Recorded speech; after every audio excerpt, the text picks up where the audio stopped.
Good afternoon, everybody, and welcome to today's webinar on reducing die design time, presented by Cimatron Group in cooperation with Metal Forming Magazine. My name is Brad Kuvan. I'm the editor of Metal Forming Magazine, and I'm pleased to serve as your moderator for today's session. Before I introduce our speaker, I'd like to first let you know that since today's session is being recorded for archiving, all participants are in listen-only mode. The speaker and the other listeners will not be able to hear any audio from your site during the program. Also, since we are recording this, a link to the recording will be available within the next few days on the websites of Cimatron and Metal Forming Magazine. During the session, you do have the ability to communicate with us by submitting questions using the question box in the right-hand control panel. Simply type your question to an organizer as selected from the drop-down menu box. Our speaker will address your questions at the end of today's presentation as time allows.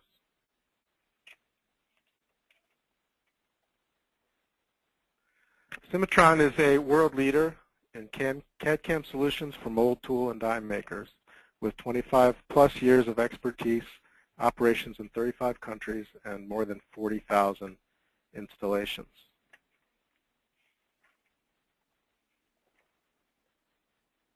As I said, my name is Brad Kuvan. I'm the editor of Metal Forming Magazine, and I'm pleased to be your moderator today. For the next 45 minutes or so, you'll be listening to our feature presenter, who's from Cimatron, Casey Field. Casey is an applications engineer with Cimatron. Prior to joining Cimatron, Casey spent 11 years as an engineer in the tooling industry, where he was responsible for job quoting, tool and fixture design, CNC programming, project engineering, and customer relations. During his 4 years with Cimatron, Casey has assisted hundreds of tool makers to improve design and manufacturing processes. So as I said, for the next 45 minutes or so, Casey will discuss procedures that you can use to quicken progressive die design processes. Use one integrated solution to go from accurate quoting all the way through to strip design and final production. So without further ado, I'll give you Casey Field. Hi guys, thanks for joining today's webinar. Like Brad said, we'll please submit any questions you have as they come up. Just type them in there, and we'll take a look for at the end here. So we'll jump right into it, and we'll start off. So right now we're working with Cimatron version 9. Version 10 comes out shortly. There are a lot of great new features in version 10 that maybe we'll discuss at the end of today's webinar, but today we will looking at through the version 9 process. So we're looking at cutting die designs by 25 to 30%. And of course, there's no one single button that's just going to save us all that time, but it's definitely accumulated over the whole process of the design. So what we're going to do is we're going to walk through from the beginning, from forming the strip layout right to our tool design, and we'll go step by step through the whole process. And we'll also hit on the quoting aspect, and we'll show where all this time can be saved at. So I'm going to start off what we call our progressive die setup wizard. And this is just getting me going in the right format. And I can open up a Cimatron file, or I can always import a file from basically almost any format that's available out there today. Let's see, I just steps at Pro-E, Unigraphics, even 2D work as well. So today we'll look at grabbing a SAT file, and we'll convert it as we bring it into our design here. I'll also start off a new folder, and I have the option to work in metric or inches. So by hitting the big check mark there, it's going to open me up into an assembly format and bring my part onto my screen. So first thing I'm going to do is just going to hide my datums and take a little closer look at my part. So this is a full solid 3D model. Now if you're getting data that's not fully solidified, or maybe it's just a sheet body or it's just a skin, that's fine too. Cimatron can handle all those formats. If you're just getting 2D drawings or 2D prints, we can also take in that data as well, and we can fully create our 3D part off that geometry as well. So like I said, we're just going to walk through the whole process here. And if we look on the right side of our screen here, the first thing we notice that there's all these little icons lined up for us here. And this is what we call our wizard. This kind of walks us through the process, kind of guides us down. I'll be working mostly from top to bottom here, giving you an idea of what kind of structure I'm going to follow. Now, Cimatron is a software that's geared towards mold makers and die makers. So everything we see here is not just you know, a few options that was added on into some generic CAD software. Everything we do is made for the die industry and the mold industry. So all these features and functions are all not just added in there; they're totally made and for the die industry. So I'm going to start off just by setting my part into the proper orientation that I want to use. So I'm just going to quickly create a UCS here.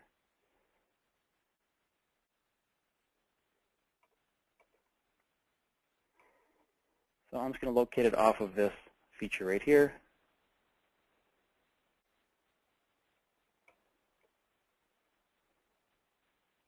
And I'm going to tell Cimatron now that that is where I want to guide my part through the process.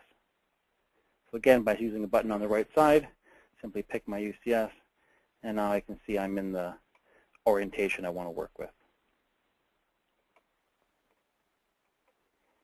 So anything I do here, I don't want to mess up my original part.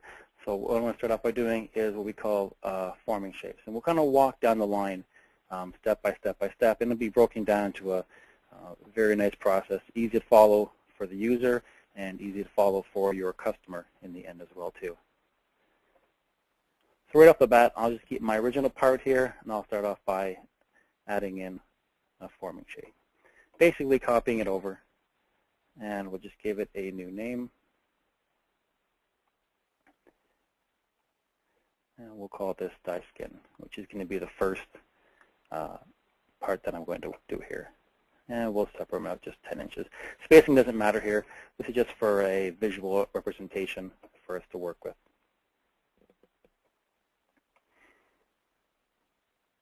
Okay, so we see I've got basically just a copy of the first part. So now I can do whatever I want to this part. I don't have to worry about modifying or ruining my original. I can always come back to it. So again, on the right side here, now one thing we'll notice is the first button here is setup. So our setup can tell us a few things. We can use a die set, a pre-made die set, which we'll see later on in the presentation, which can tie into you know, everything we see here. We can define our shut height, stroke, lift, punch locations, plate thicknesses, and this is all stuff that's fully customizable by the user. So every customer, every user has different different ways of designing different components they like to use. So this is one way where you can customize it yourself as far as which plates are going to be in there, what sizes are going to be in there, and also if you want to have different die sets as well. Again, we'll come back to it near the end here. So a couple of things that we're setting up in here is our material thickness. And I'm intentionally going to put this in at a wrong value, and we'll see why in a bit. And then we're defining our material. So our material is going to be defined so that we get the proper K factor for all our bending and all our unfolding and blanking and everything else here. So if the material you're using is not on this list, you can always add it yourself. Cimatron gives you the ability to add in your own customized materials or even copying them and modifying them as you go here. And you can see every material has its own built-in K factors right here. Next is our progressions, and then we can see minimum distances, margins, and everything else. These values you can also set and save as defaults, or we can leave them and we'll come back to them, and we'll see how we're going to set them manually anyways. And the last one is setting up our punch types. So we've got 4 default types of punches we want through our die plates and die shoe. And you can see when we create our punches later on too, how we're going to set up all our clearances. So again, I'll just leave it at 124 for now. So like I said, this is what we call our die skin. So we're kind of working down the process. I'm going to create a die skin off this 3D solid part now. So I just simply pick which side I'm going to work with, and as long as my geometry is fairly smooth, it will go ahead and grab the one side for me. And right off the bat, I noticed that Cimatron does a quick analysis for me.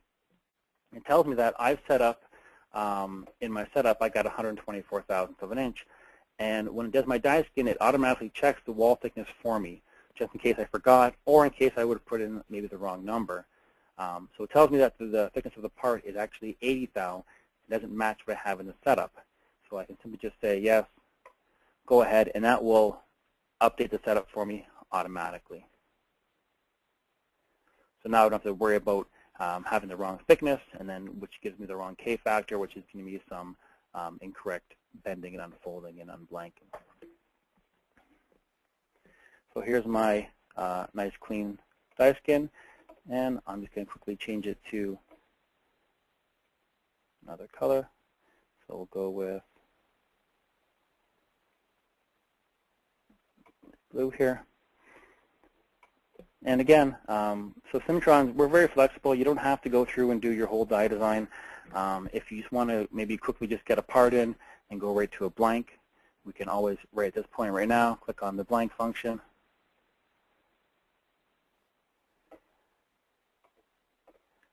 And we can go right into a blank. Now, obviously, this won't be as accurate as going through the whole steps and unbending and doing all your forming as it would if you were to do it in the proper progression. But if you just want to get a real quick size, maybe get a real quick layout, just to get a quote going, this is plenty accurate enough. And we'll see at the end here, we can also compare this blank to our other blank that we're going to progressively work on. So again, I'll copy this shape over again. So I'm just going to copy, and we'll just call this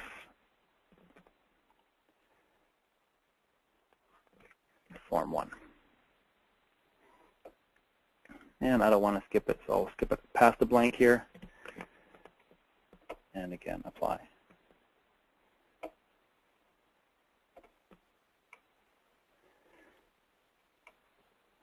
So Cimatron is what we call a hybrid modeler. So we can work with solids. As you can see, you have a nice solids tab right here.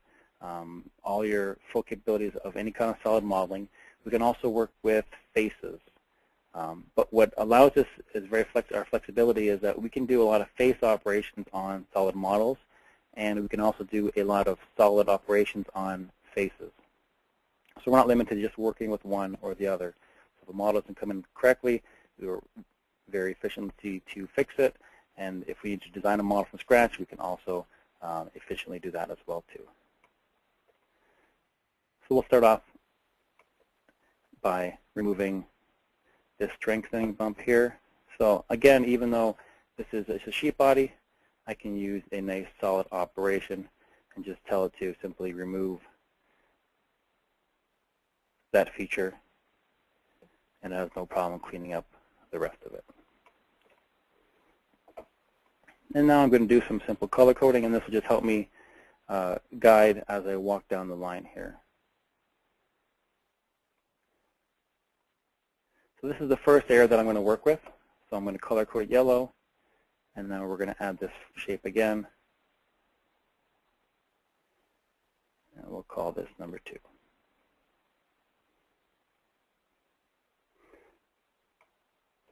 So I slide it down.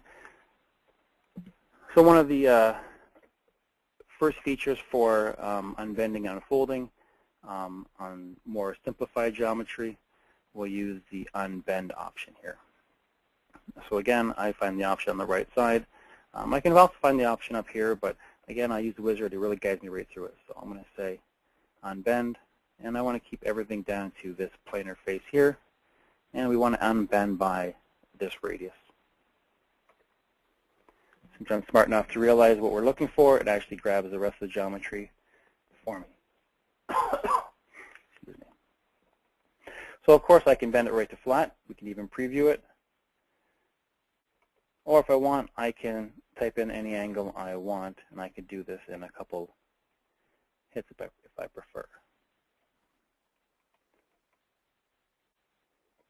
But for this demo, we'll just go right to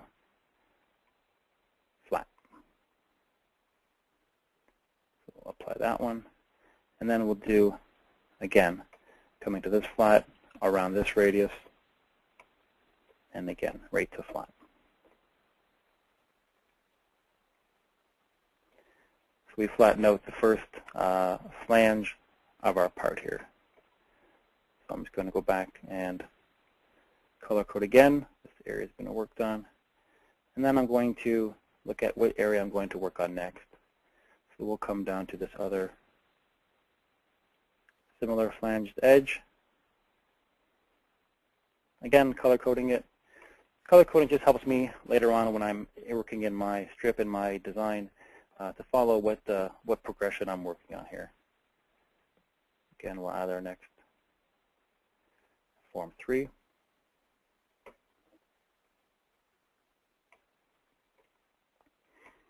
And even though this is a very similar unbend condition, we notice that the geometry is a little more complex. We don't have just smooth cylindrical bodies or planar faces. So we use a little different method here.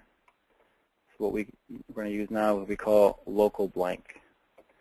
So clicking the local blank option. Again, I'm going to blank it down to this flat right here.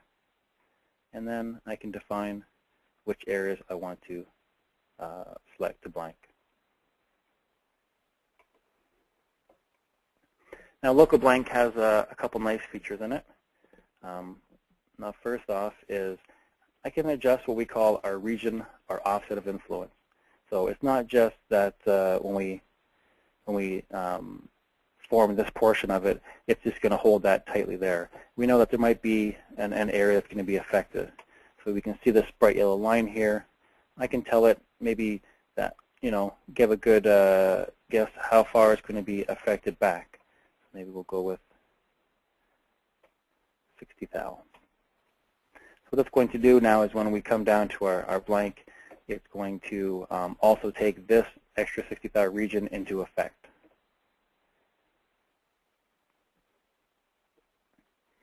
And again, we'll apply. And now we notice that the part is not just going straight out. It's actually skewed because of geometry.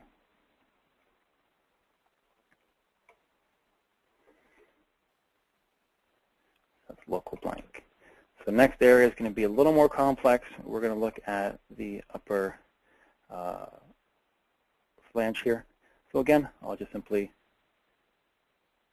define that's the area I'm working on next.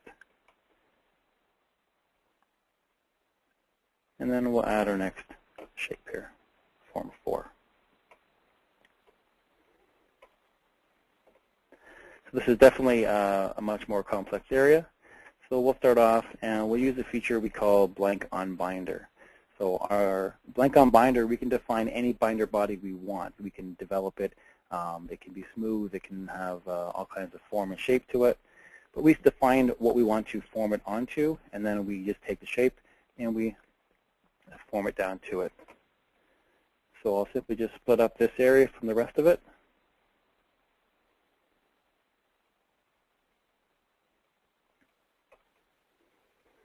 And we'll just hide it out temporarily while we work on our binder body. So now, like I said, Cimatron has lots of tools for modeling solids and faces, and even though it's the sheet body, we'll do some face operations here. So I'll start off just by creating an extension surface, and we'll go out 1.5 inches or so.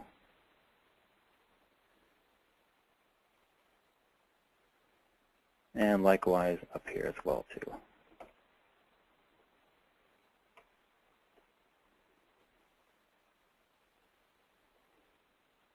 And this is one where I can also extend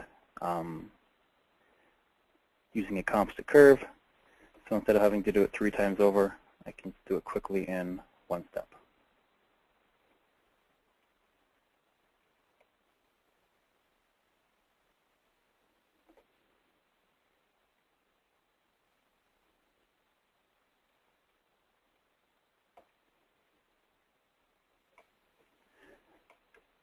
So surface manipulation is very important in a good CAD software, having a lot of control. So I see here, even though it extends off the surface, nice and flat, I kind of want to keep this edge kind of running tangent, so I can just simply pick that surface and give it some manual control as well too. So we'll add this edge as reference.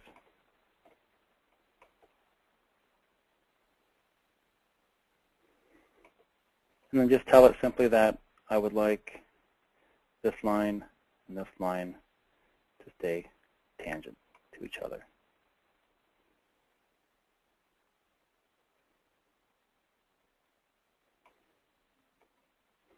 So next thing I want to do, I just want to fill in the blanks here. And we'll just simply make a quick, smooth line. Help me guide it, keep my surfaces nice and smooth.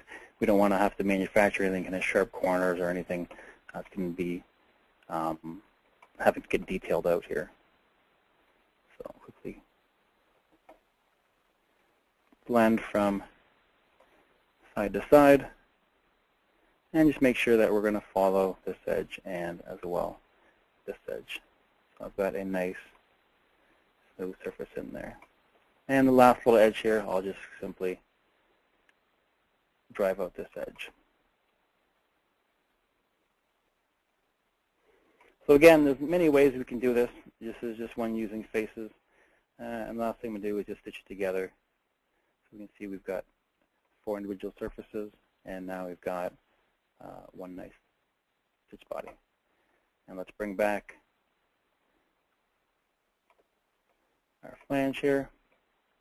And now we want to tell it to fold this down onto what we call our binder. So we'll use the option blank on binder. There's my binder. There is my flange. And again, I have the option here to trim my binder or to leave it the way it was, but it gives me a chance to look at some of our analysis tools here. So analysis tools built right into most of the features you see. It was already in the local blank operation, I believe, but we didn't look at it. So we have a thickness strain analysis and also a safety zone analysis. So we'll take a second to calculate. So this is the thickness strain, and this is just giving us color coding. And you see the chart on the right side. In this operation, what kind of thinning or thickening of the plastic are we going to get? So obviously, we're going to see any areas of poor conditions. And then we also have our safety zone analysis as well too. This will show us areas that could possibly fail, that could wrinkle, and also strong wrinkle tendencies, and areas that are typically regarded as safe. So you can see this can help you define if you want to do this in maybe 1 or 2 forms or 2 hits. Go ahead and apply. You can see now it's taking that whole edge and folded it right down onto our part here. Now simply just stitch them together, keep it a nice, come on nice and clean. And so the next area we're going to look at now is going to be the center of the part here and the bump. So we'll simply, again, grab this area.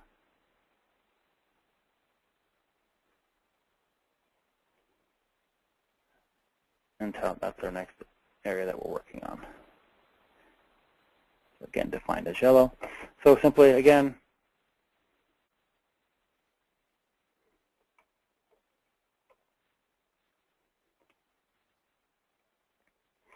and this we can use a similar option, but one that we call auto blank on binder. So the last one we used, we made our own binder body. It can be any kind of geometry at all.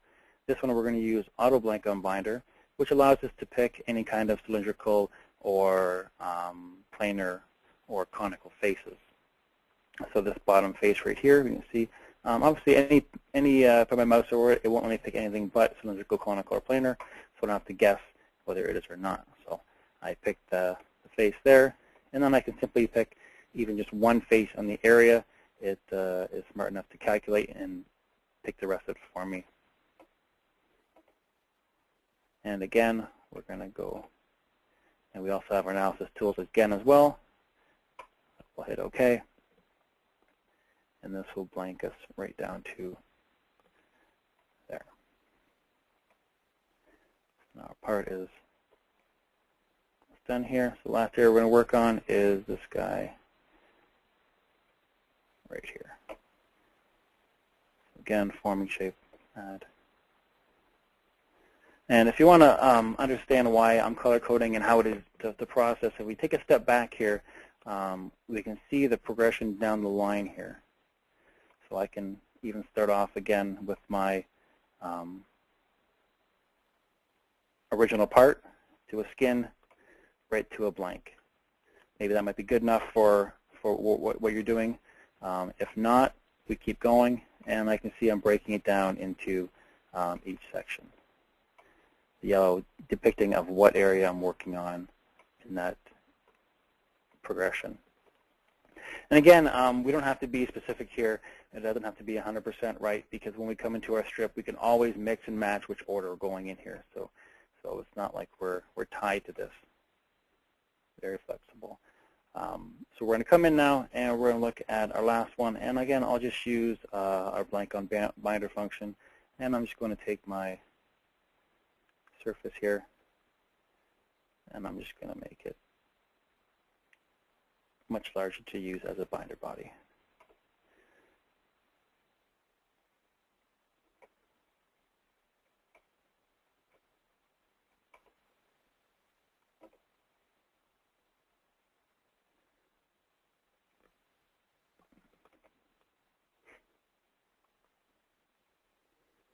This is my surface.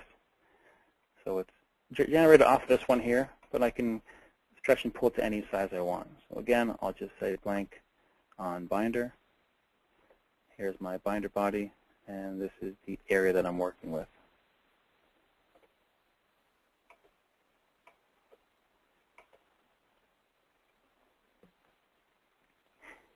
So again, it'll take that whole shape and form it down until I've got a nice, clean, almost flat part. So again, I'll just keep everything together. Go back to our nice color here. And the last thing we're going to do now is create our final blank. So the blank option, click my part, and again, apply.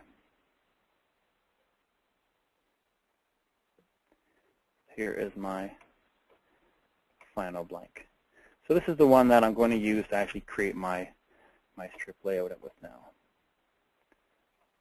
Save my file. And so Cimatron is broken down into basically 3 steps: forming, strip, and tool design. So that was basically getting through the whole section of our forming. So now we're going to get into our strip. So I'm just going to go to the bottom of my menu here, and you can see there's icons kind of hidden, but I can say switch to strip, switch to tool. So now I'm going to switch over to strip design. So we're still in the same file. We're not changing anything. All we're doing now is basically changing our menu structure, allowing us to use all the tools that we want for our strip layout now. So again, I'm working top down. The setup's already been taken care of, so I'm going to jump right into my nesting.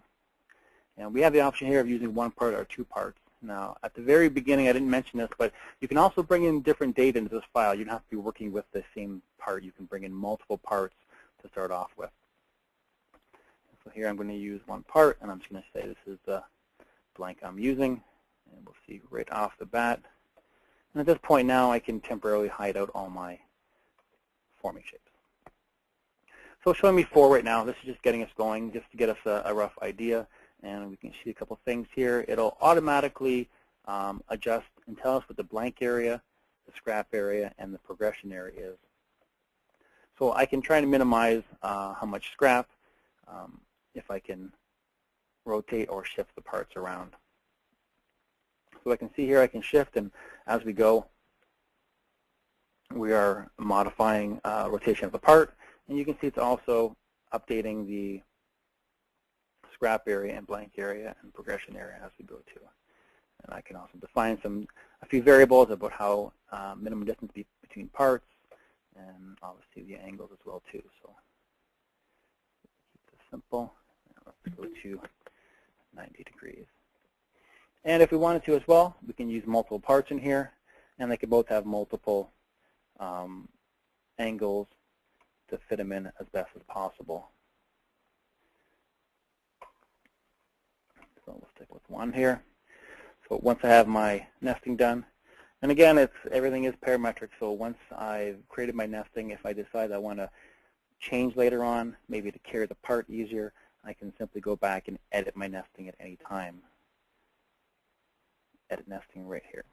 The next thing I'm going to do is create my strip dimension. So basically tell it how many progressions I'm going to have and the overall size of my strip here. So we see it tells us we're looking at 9.3 is basically what we need, so we'll round it up to 10 inches. And I'm just going to guess that we're going to need about maybe 10 progressions here. So we can see here's our actual strip now, starting off with our blanks.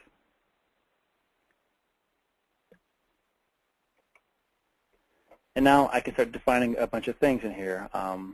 Areas that I'm going to be punching, areas that I'm going to use for carriers.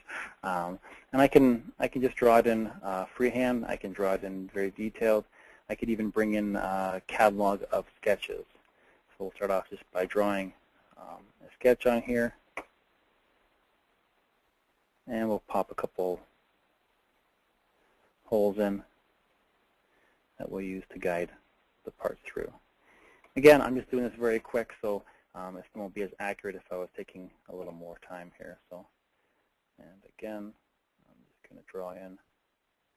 And some of my lines you won't see, I'm not worrying about them to be matching up with other edges, and we'll see when we actually draw in our punches, it's not going to be overly critical because we have a nice feature just to help us out with all our shapes.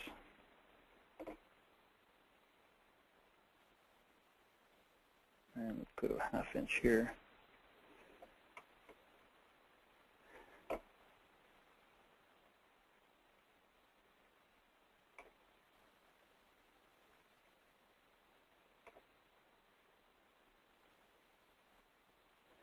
And of course, even though I'm roughening it real fast here, I can always add a reference to edges, lines, circles, everything else. And of course, make it as accurate as I need. So let's keep this at, let's say, 1/4 inch. So simply dimension those values in there. And also we'll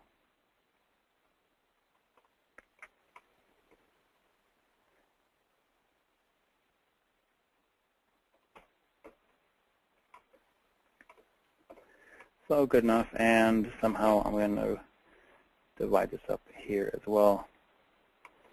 And I want to come right off of this edge, so I'll simply tell Cimatron that we want to add some reference to it. And good enough for now.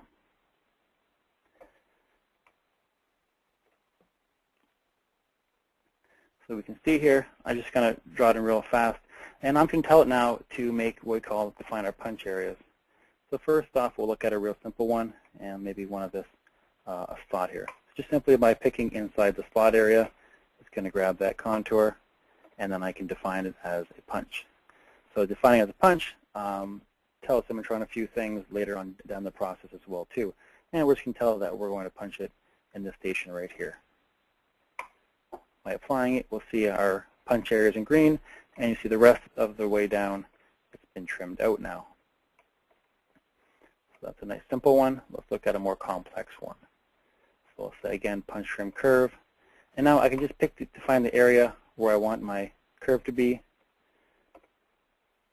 And we'll hit, we'll add a radiuses in here.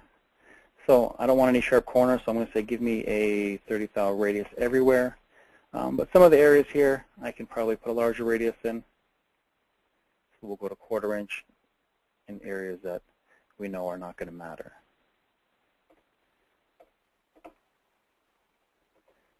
And again, define that area as a punch, which will strike in this section right here.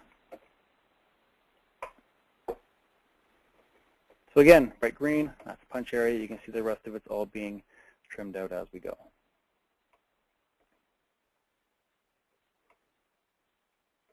And we'll do one more real quick. And this one will actually use our nice feature, what we call for cookie. So what cookie is going to allow us to do,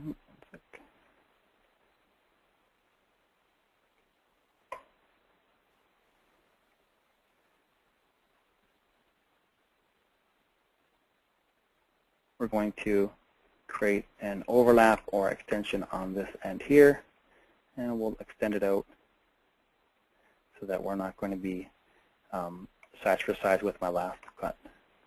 And same thing, I'm going to add a small radius everywhere with a large radius where it's allowed.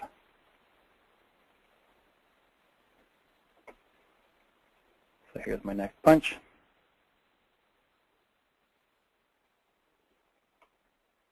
And we'll strike that one right where it's at. So now we can see kind of the progression down the line here, starting off with a solid strip, and then punching out the stock, and then we're getting into our forming shapes now. So we'll just quickly trim out the rest of our stock here right to the end. And then we'll look at how we're going to bring our forming shapes right into our strip.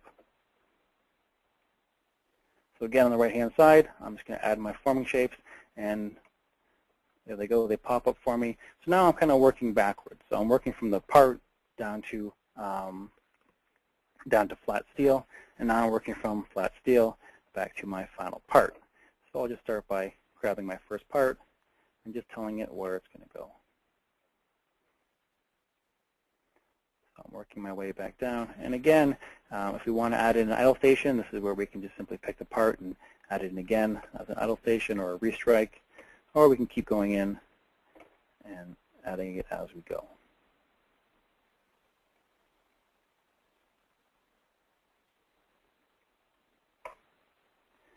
I can see I've got my file here, and it looks like I've got maybe one extra that I don't need. I either use it as a cutoff, or I can define it. I can always go back and edit my strip and say I don't need 10. I'm only going to work with 9.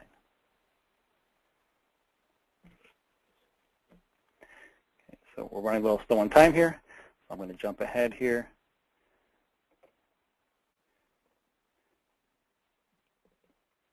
Let me close this off, and we'll look at another one that I did. So this is basically the same part, a little more detailed in defining our punches. And see, I've also added some PMI, what we call product manufacturing information, which is all these dimensions here, which are just basically dimensions in our 3D environment. It may save us some time conveying information from here to manufacturing, which definitely cuts down on your overall die design.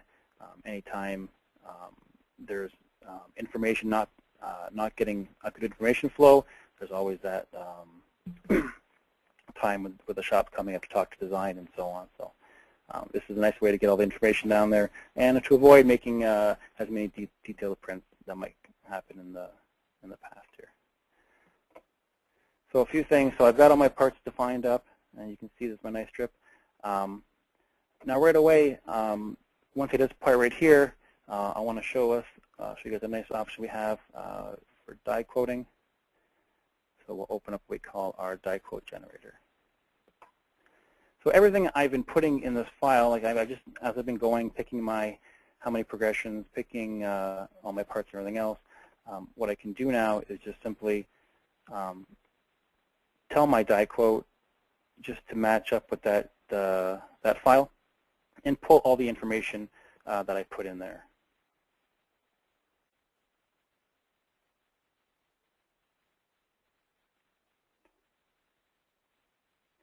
We'll grab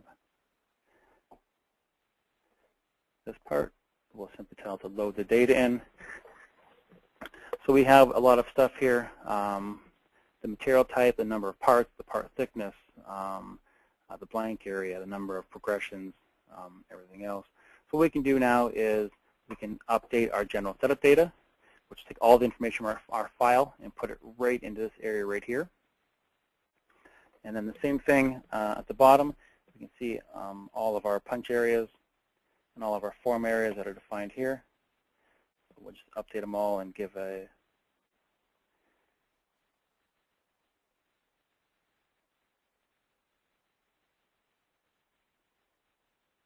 and we'll bring this information in as well. So now we've copied all our information right into our die quote options here. And we can see, so this is fully customizable as well. So you can see everything that's in here I can have from a customer list. So I can give it a quote name, automatically generate one. I can pick from a user-defined customer list. I can give it a certain job number. I can say whether this is approved, submitted, rejected, what kind of category. Maybe if you have certain customers you consider VIP or give them maybe a certain discount to, you can always depict it here. How many parts, percentage markup, and any kind of quote info or any kind of comments you want to add as we go here. All the information we see here all comes right from our file. Number of stations, the material, the work area, the width, length, scrap area. So likewise, if we go back and change it, maybe add another progression, another station, maybe change our blank, we can simply come back into our quote, update it, and everything will stay nice and solid here. And at the bottom, we can define our, again, everything comes over automatically. At the bottom here, we have all of our punches, whatever we had labeled them, and then any areas that we defined for forms as well too. So we can, from our list, again, from a fully customizable list, we can tell it which one we're going to do. Say this is going to be a wire punch. And as we're filling these out, there's a bunch of values already assigned to them. So if we scroll over, we can see there's going to be unit cost, which can be fixed, which can be based on the area, which can be defined by a contour, or it can just be a fixed cost. It can be defined by machine unit cost. This is, again, everything we put up right in our own user library here. So again, if I want to add something new, simply add a new one, give it a name. We'll call this machine form, working in inches. And again, it can be just a fixed material cost, $500, and maybe even a machine cost, or it can be by contour, so it can depict depending on the size. So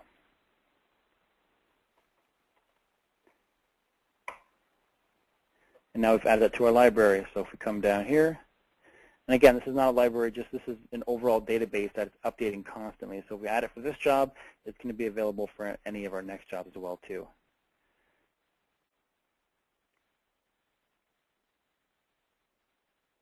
So there's a form shape, and now we can always define it. This maybe be a machine form, but that it fills in those values as well too. We can also take screenshots directly from our file and add pictures into here. And as we're updating our everything here, so we can also select our press. Again, this is from a user library. Values can all come in automatically. And once we're all set here, we can work on a couple things. We can work on our part price, and we can work on our overall die price. Type in taxes, special discounts if they're available, so on. And once we're done, we simply click the report option here. We'll grab a template, and we'll open up. So this will automatically create an H report that we can send off to the customer or keep internally as well too.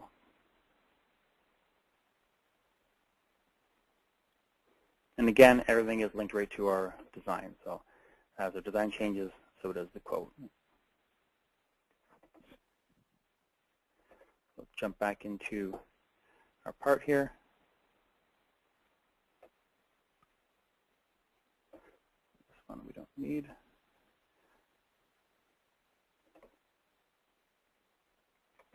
So now we want to look at taking this strip design right into our tool design. So we're going to jump back in again, looking from our right side. We're going to say switch over to tool design, which I'm already in right now. So I just simply say new die set. So die set, the one we use here is actually part of Cimatron's library. Cimatron gives us a few examples to work with.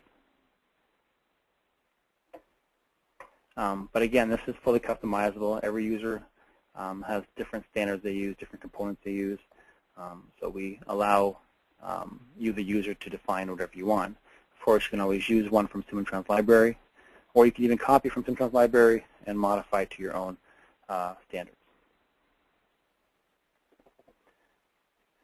So this die set can be consisted of, as little as 5, 10 components. It could have hundreds of components in it, as far as or as accurate as you want to go. So I'm just going to place this in, and we're going to place right by the center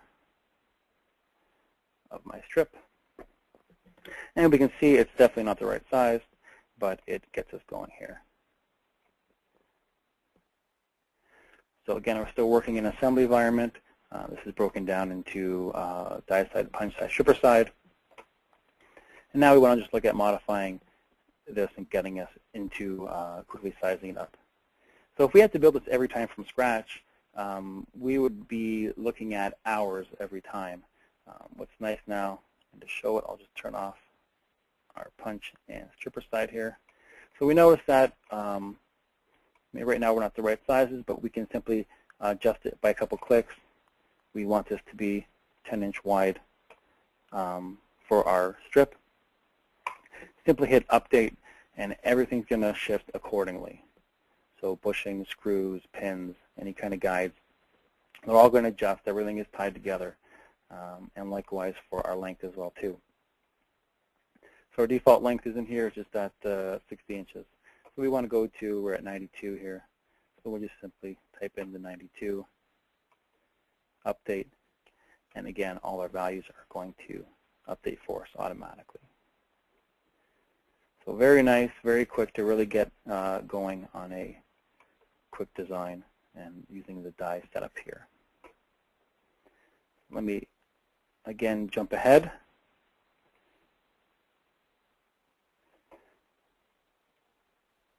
The last section. This is a partially done design. You can see the strip is all fully created off our forming shapes. And now we have our die set, and we've started to add in a few components in here as well too. You see we made a few punches already. I've called them profile 1, profile 2, and slot punch, and also a round pin one. So we'll look at adding in another one as well too. So we'll simply come over to here, and again on the right side, we're just going to say we want to add a new punch. Trimming punch, and I want to put it in my punch side, and we'll call this profile 3. By grabbing just a simple face, I can define where my punch is. So this is the same face that I defined earlier, created my strip layout, and you can see right away it grabs that profile and defines my punch for me. I can just give it a delta value, or I can also give it a reference value, and I can pick a surface or a plane or any kind of geometry to define where I want my punch to go. And the nice thing here is that now for all of our holes, so instead of having to manually do our cuts and drafts and everything else, relief cuts, this is all taken care of us in one step. So I can just define, we have our stripper plate and our die shoe, and so how we're going to cut it is which type is listed here. So how do you want your clearance to go? So we'll go with type 1, and we'll simply hit OK. So this will all in one step create our punch and also all our relief and all our clearances that go with it.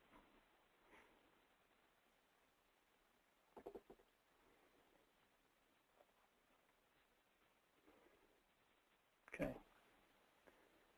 I like to color code my working parts here. So if we hide out the punch, or actually if we just look at it through a dynamic section,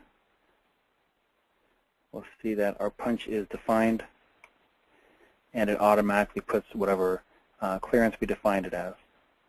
So our clearance size here, our drafted relief, and then our clearance through our die shoe. And again, if we're not working with the same set of plates, maybe we're not working with the subplate, but we're working with inserts, that's fine too. So whatever we select to cut, whatever we tell it to cut, we can also adjust the clearances as well automatically.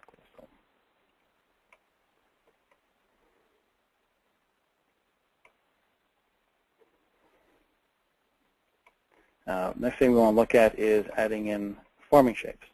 So Cimatron, because we are so strong in modeling capabilities, we have no problem creating any kind of complex forms or shapes here.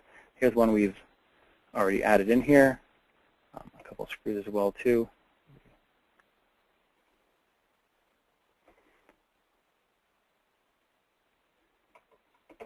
So everything we're adding to our job as we go, we notice we come from Cimatron's extensive library catalog of tools. So if we come and just look at quickly our list of catalogs,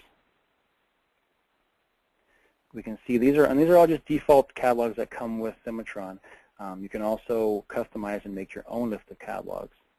So there's going to be thousands of catalogs already created. So here we see in the Mizumi section punches and pilots and buttons and everything else here. I mean, more than I can even have time to scroll through here. So, but again, anything that's not there that's required, you can always import it, or you can always create a catalog for yourself as well. All the catalogs come with all the what we call cutting objects or the holes, so you never have to put in a screw and then have to modify it and put in the hole for the screw and so on. You just add the screw, it puts all the holes in for us automatically. We only got a few more minutes here, so I will quickly add in another forming shape real quick. Under forming shape 4 here, we'll activate, hide everything else again.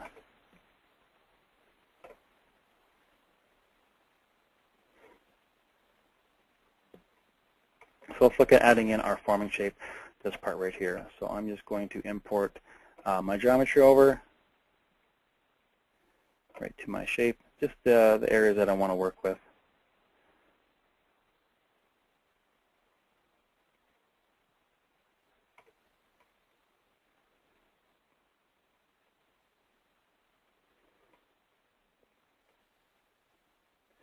Removing any curves that are not required there.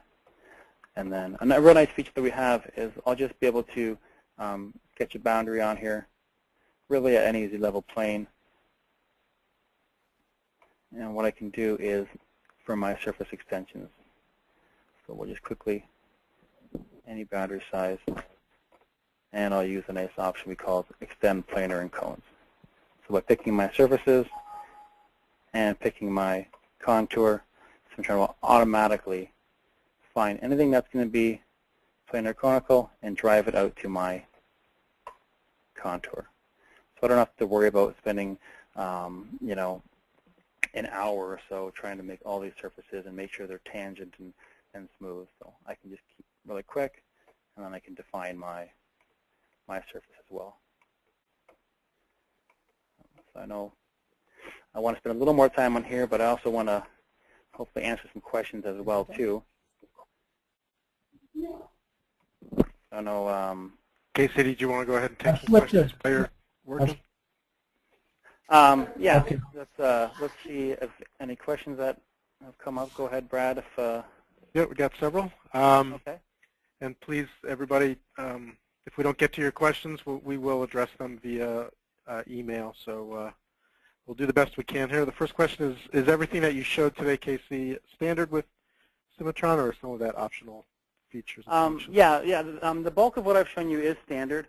Yeah, there are a few options that, are modular. So it's basically, we're not trying to have you pay for anything you don't need. So some of the high-end features there can be added on for an additional fee. Okay. So Springback function, which is in version 10, when will that version be available? Yeah, I had a little Springback to show you, but I think we're out of time here. Version 10 comes out very shortly, probably within the next few weeks. And look for it. There's a great Springback option in there. I'm sure you'll see it on an upcoming webinar, and we're definitely going to show it in any kind of user group meetings coming up as well, too. Okay. Question is, can I modify a blank that the software has created before developing my strip layout? Yeah, sure. Sure. Obviously, Cimatron is going to take your part and make what it considers to be the blank, but we know that in design, I mean, there's always areas that we have tolerance and we want to stay maybe safe on. So you can always modify your blank before creating your strip. You can just simply add in offsets or different sizes as you see fit. Okay. Can you talk a little bit about the learning curve with the software? How long does it take, kind of the steps along the way? Oh, okay. Typically, for die design, we break it down into 2 weeks of training. Usually one is more geared towards the CAD, the modeling, solids, and surfaces. And the second is more geared towards the actual die design itself. And then once a user's been trained, it's typically about another month before they're really efficient at using it and seeing the 25 to 30% increase. Okay. What about processor requirements? What are the minimum processor requirements? The processing requirements are not overly high.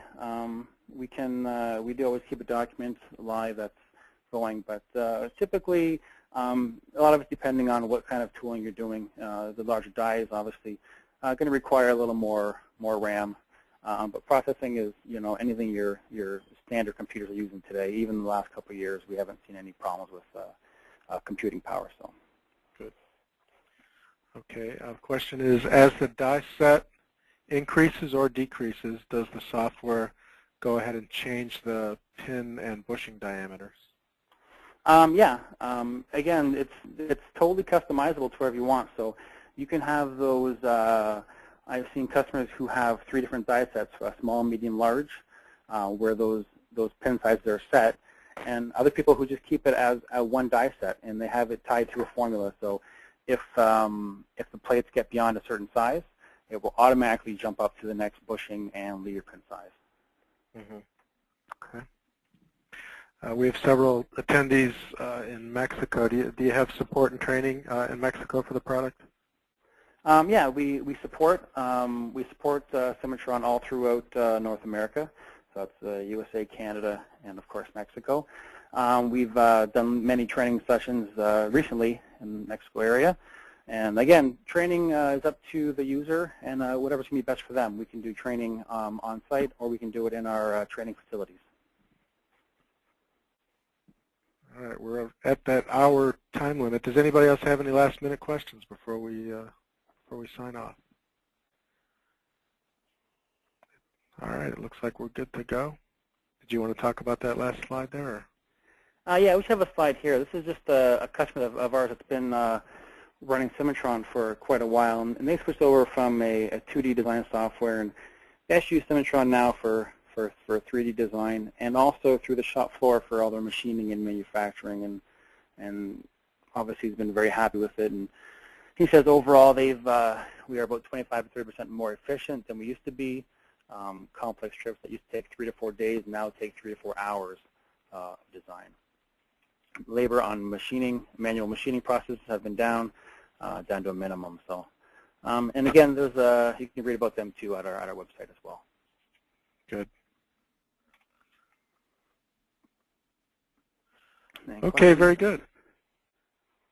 Yep, okay. Your contact information is there. We have a couple questions about how to get quotes and demos, and I'm sure that those types of questions can be addressed directly to Casey, kfield@cimatrontech.com. Thank you once again, everybody, for attending today's program. We hope you found it useful. Also, please remember that the program is recorded and archived and will soon be available at the websites of Cimatron as well as Metal Forming Magazine. So you'll be able to go back and review what you learned today and share it with